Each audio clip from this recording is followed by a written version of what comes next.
Muy buenas noches, queridos hermanos. Aquí estamos utilizando estos nuevos medios de comunicación. Vamos a pensar un poquito con ustedes en esta noche en algo que más de una vez me han escuchado hablar. A veces soy un poco reiterativo con lo que digo, pero creo que todos ustedes se acuerdan de los peros.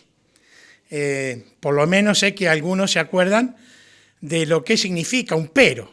Yo no sé si ustedes recordarán lo que dice el diccionario Schopenhauer, lo que es un pero. Dice que es una conjunción adversativa. Ahora, ¿qué quiere decir esto?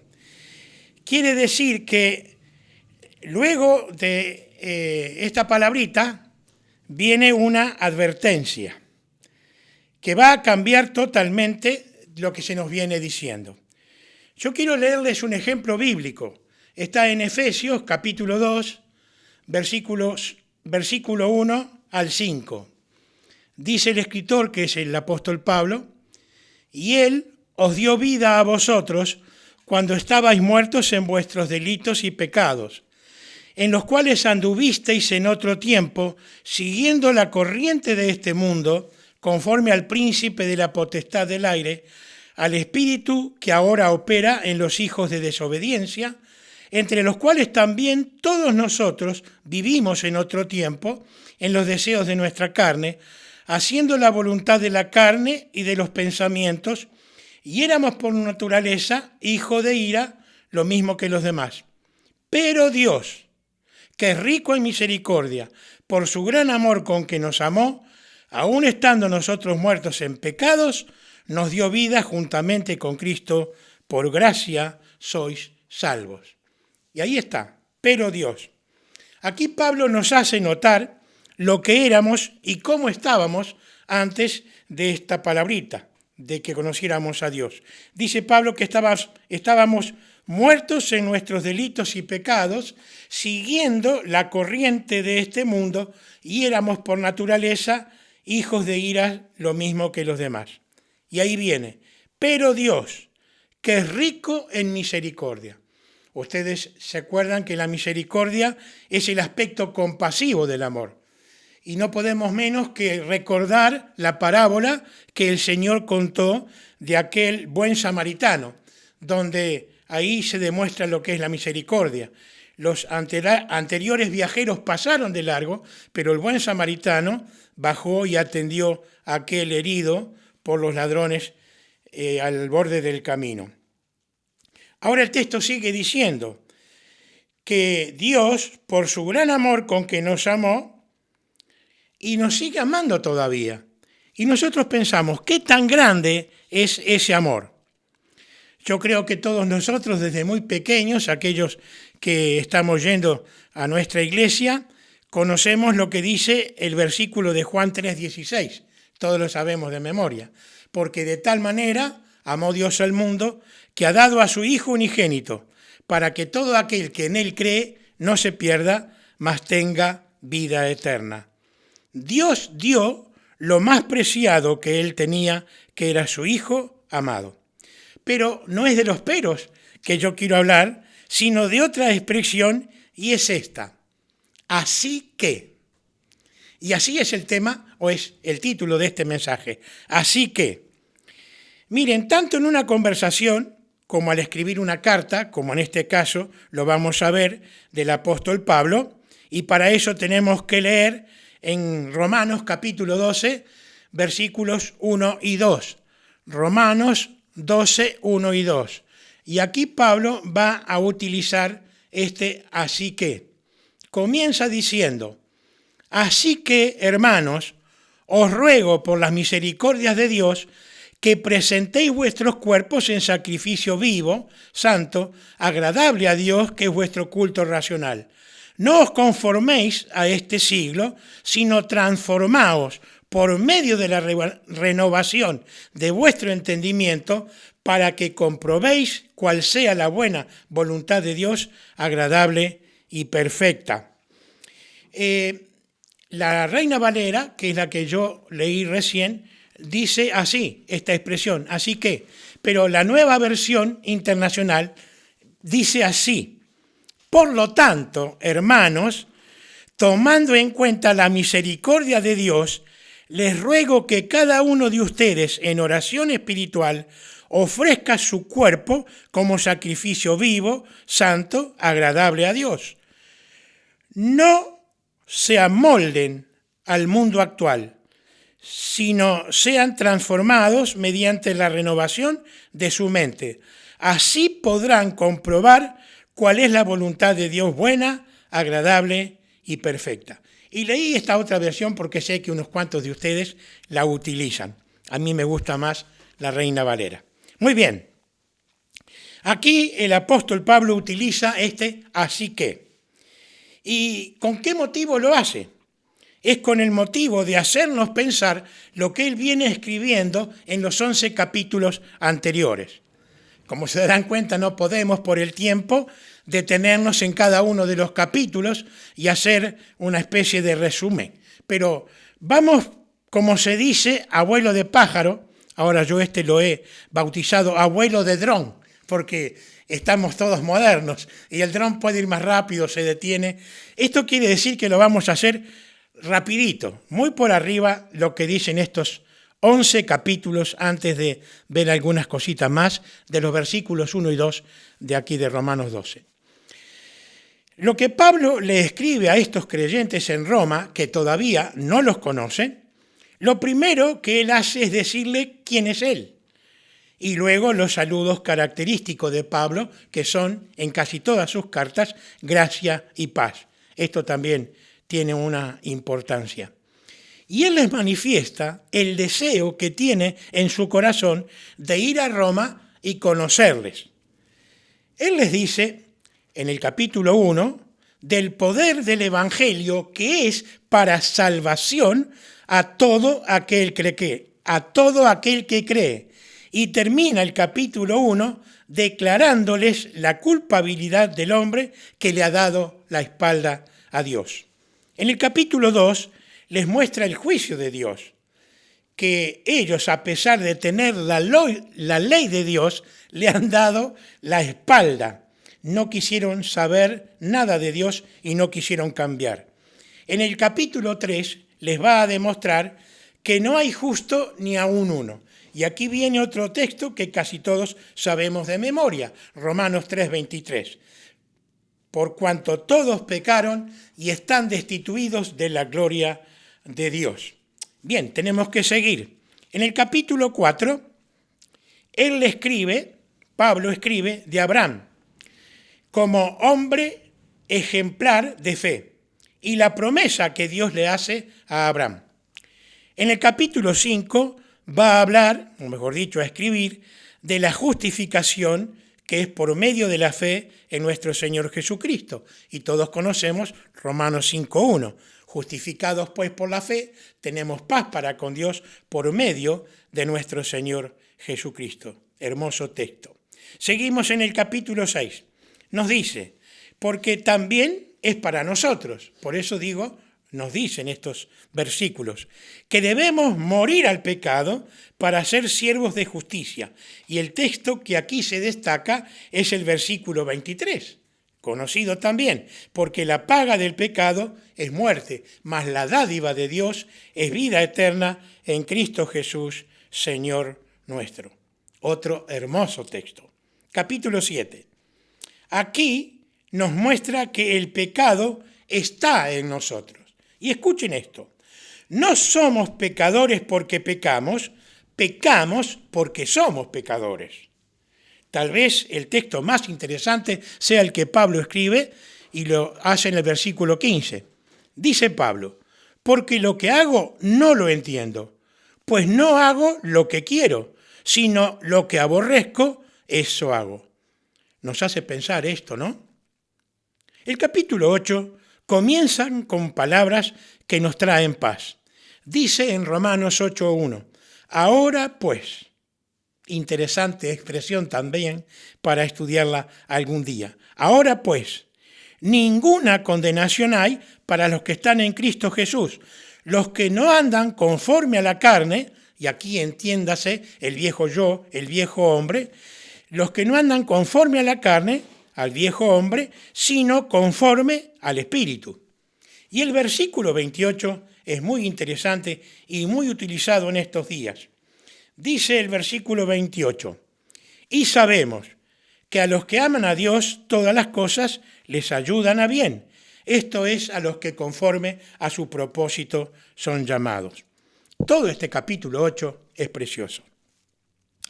El capítulo 9 está muy relacionado con el pueblo de Israel. Ahí les va a hablar o escribir de la ley y de la justicia que es por la fe. En el capítulo 10 y 11 sigue hablando especialmente para el pueblo de Israel, pero dice algo muy importante en el capítulo 11, versículo 11. Digo pues, ¿han tropezado los de Israel para que cayesen? En ninguna manera. Pero, aquí hay otro pero interesante, pero dice, por su transgresión vino la salvación a los gentiles para provocarles a celos. ¿Cuánto más podríamos decir que encontramos en estos 11 capítulos que hicimos una mirada a vuelo de pájaro? Ahora vamos a ocuparnos, los minutos que nos restan, en ver especialmente lo que leímos, Romanos 12, 1 y 2. Decía que así que, de la Reina Valera, o por lo tanto, de la NBI, de la Nueva Versión Internacional, el apóstol Pablo les va a decir a los creyentes en Roma, y miren, lo va a hacer con ruegos. Él dice, os ruego. ¿Y qué es rogar? Rogar es una súplica, es una petición. Y de rogar, dice el diccionario, pedir por gracia una cosa, instar con súplicas. Podríamos deducir entonces que el apóstol Pablo quiere decir aquí que es un tipo de oración que hacemos con más intensidad, sintiendo profundamente lo que le decimos a Dios, abriendo nuestro corazón, tal vez de rodillas o totalmente tirados en el suelo. Y aquí me acordaba de David, cuando luego de haber mal tomado a la mujer de Urías de Eteo, a Betsabé, y tienen aquel niño, Natán el profeta le dice que ese niño va a morir. Y entonces David está tendido en el suelo, acostado en tierra, rogando por el niño. A veces podemos hacerlo de esta manera. Y Pablo lo utiliza aquí, esta expresión. Os ruego por las misericordias de Dios. Y aquí utiliza el plural. ¿Por qué dicen las misericordias? Bueno, porque son muchas. Nosotros leemos lo que escribió el profeta Jeremías en el libro de Lamentaciones, capítulo 3, versículos 22 y 23. Dice Jeremías, la misericordia de Jehová, por la misericordia de Jehová no hemos sido consumidos, porque nunca decayeron sus misericordias. Nuevas son cada mañana. ¿Qué cosa? Sus misericordias. Dice, grande es tu fidelidad. David, en el Salmo 103, este salmo se los enseñé a todos los que fueron alumnos míos en todos los tiempos que tomé clase de escuela dominical. En el Salmo 103 y en el versículo 4 nos dice, nos habla de que Dios nos corona de favores y misericordias. Y sí, es así. Lo que sucede con nosotros es que estamos tan acostumbrados a estas misericordias que no las valoramos hasta que las perdemos. ¿Por qué causa?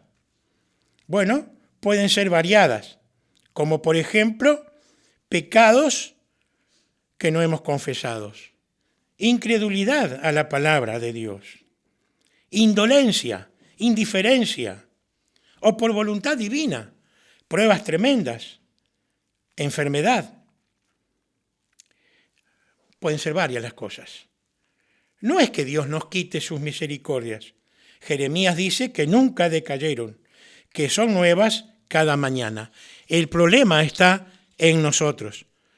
¿Por qué? Porque no estamos haciendo lo que Pablo nos dice aquí en estos versículos de Romanos capítulo 12, versículos 1 y 2. Pablo dice aquí que presentéis vuestros cuerpos, primero, en sacrificio vivo, santo y agradable a Dios, que es vuestro culto racional. Yo siempre menciono a William MacDonald, es otra de las cosas por las que soy conocido. Y William MacDonald, bajo el título Consagración Personal, dice: una seria y devota consideración de las misericordias de Dios, tal como han sido expuestas en los capítulos anteriores de Romanos, capítulo 1 al 11, lleva solo a una conclusión, que deberíamos nosotros presentar nuestros cuerpos como un sacrificio vivo, santo, agradable a Dios. Nuestros cuerpos significan nuestros miembros y por extensión nuestras vidas enteras. La entrega total es nuestro culto racional. En este sentido, si el Hijo de Dios ha muerto por mí, entonces lo menos que puedo hacer es vivir para Él. Hasta aquí lo que dice MacDonald. Ahora, ¿qué significa culto racional? La versión en NBI, lo leíamos, lo traduce así: por lo tanto, hermanos, tomando en cuenta la misericordia de Dios, les ruego que cada uno de ustedes, en adoración espiritual, ofrezca su cuerpo como sacrificio vivo, santo y agradable a Dios. Miren, yo no sé de dónde salió este concepto, que aquellos que vamos a todas las reuniones, que concurrimos asiduamente a las reuniones, somos religiosos. Escuchen lo que significa la palabra religioso. Relativo a la religión, por supuesto, o a quien la profesa, que tiene religión, que es creyente. Pero escuchen esta definición que me hizo pensar: puntual, exacto en el cumplimiento de las obligaciones. Si es así, yo soy un religioso porque me gusta ser puntual. Interesante, ¿no? Sabemos que el Evangelio no es una religión, sino es una relación con Cristo. Es una vida santa y agradable a Dios que debemos de llevar. Es un estilo de vida, como lo dice el versículo 2 de Romanos 12. No nos conformamos, esto es, no tomamos las formas de este mundo. Como solemos decir, el creyente está nadando en contra de la corriente. No sé si vieron alguna vez alguna documental de los salmones, cómo nadan en contra de la corriente para ir a desovar. Y no es fácil. Hace algún tiempo atrás cantábamos una canción que decía así: mi fe descansa en buen lugar, no en una religión.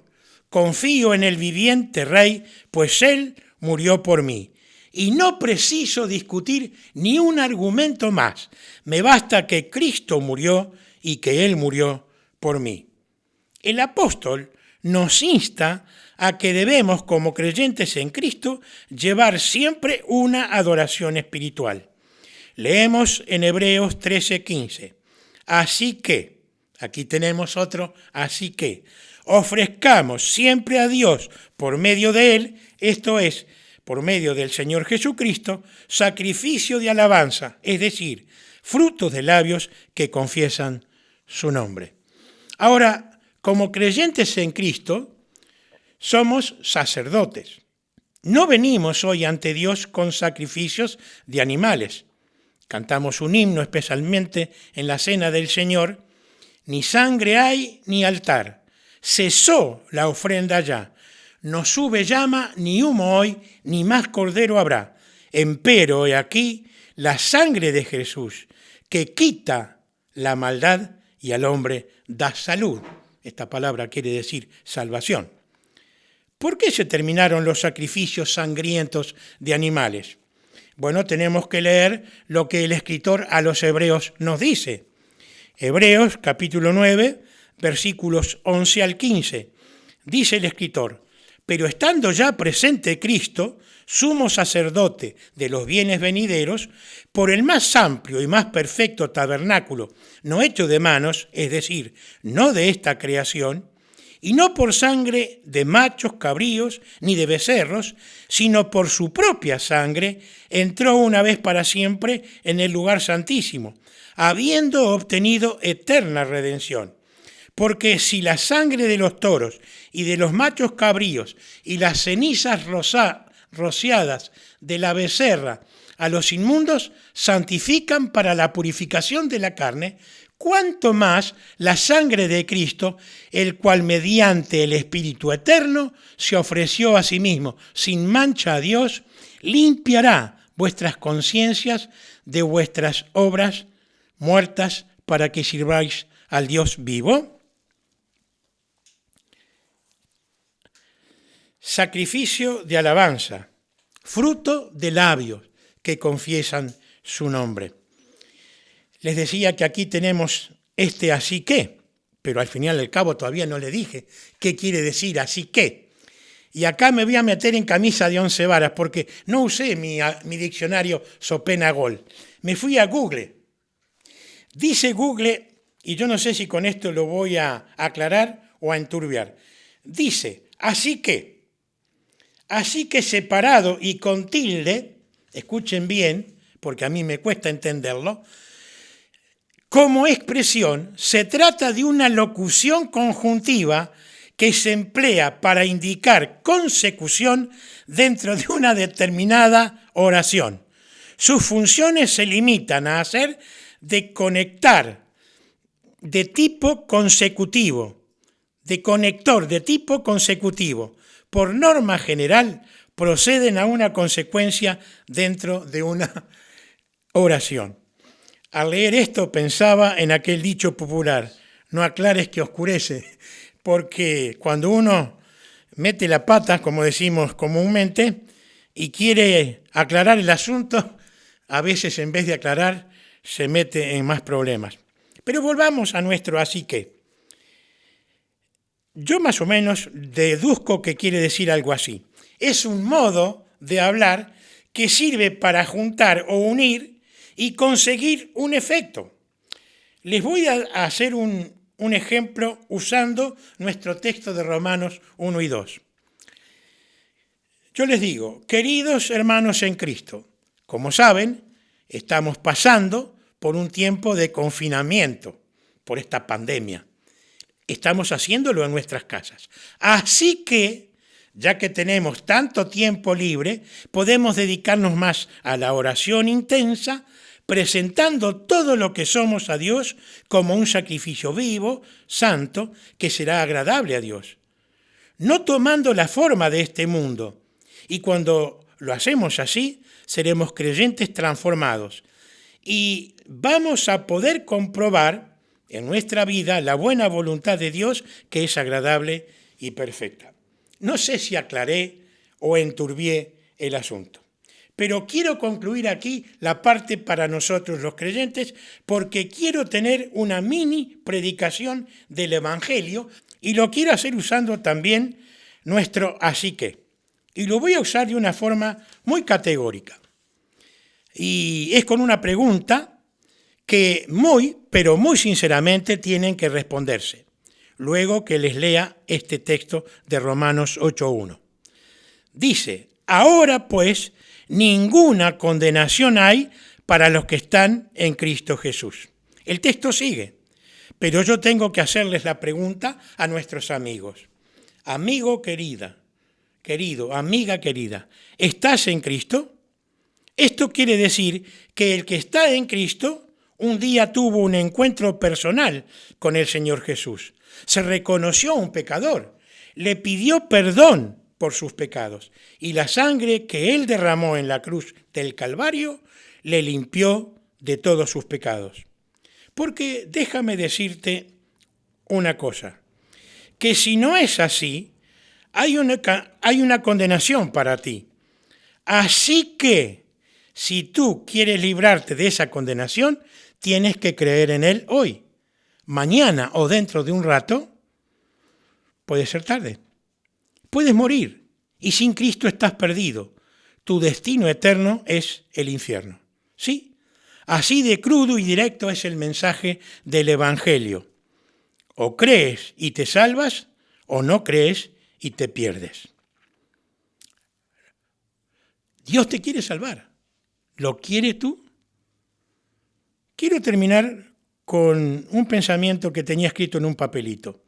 Podemos vivir sin Cristo, pero no podemos morir sin Él. Que el Señor bendiga esta preciosa palabra a nuestros corazones. Amén.